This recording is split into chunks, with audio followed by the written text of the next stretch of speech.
नमस्कार मित्रांनो, माझे यूट्यूब चॅनल स्वामी सेवा मार्ग या चॅनलमधून मी आज सेवा श्री कुलस्वामिनीची याबद्दल मी तुम्हाला आज माहिती देणार आहे.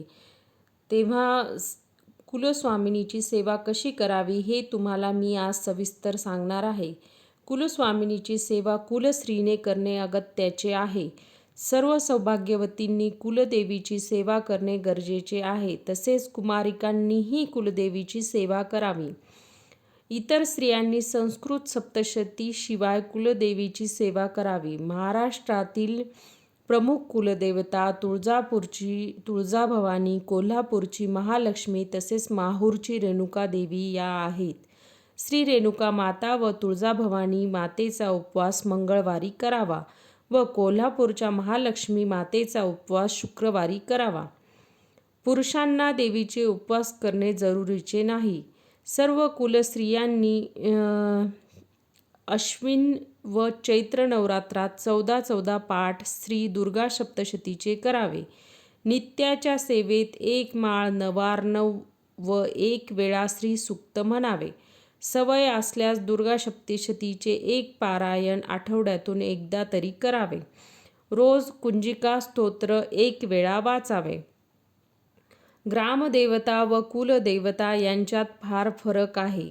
ग्रामदेवता ही देवतेच्या एक सहस्रांश स्वरूप आहे.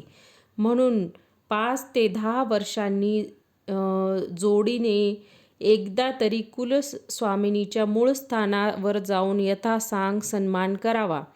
कुलदेवता माहीत नसेल तर कृपया श्री स्वामी समर्थ सेवा मार्गाद्वारे प्रकाशित केलेल्या क्षात्रधर्म या ग्रंथाचा आधार घ्यावा.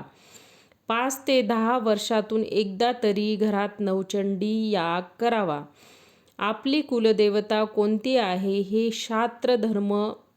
क्षात्रधर्म या ग्रंथात न मिळाल्यास 11 मंगळवाराचा कडक उपवासाचा तोडगा करावा.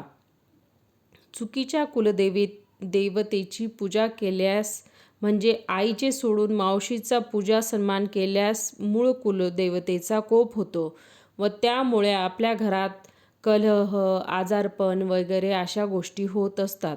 त्यामुळे क्षात्रधर्म या ग्रंथात बघून आपली कुलदेवता कोणती आहे हे बघून घ्यावे व 5-10 वर्षांनी देवतेच्या मूळ स्थानावर जाऊन तेथे जाऊन यथासांग कुलदेवतेचा सन्मान करावा.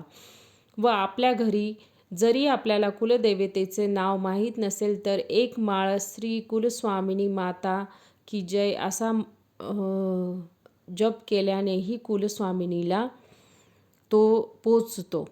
कृपया माझी जर ही माहिती तुम्हाला योग्य वाटली असेल, त्याचा तुम्हाला फायदा झाला असेल तर कृपया माझ्या चॅनलला लाईक करा, सबस्क्राईब करा, शेअर करा. धन्यवाद मित्रांनो.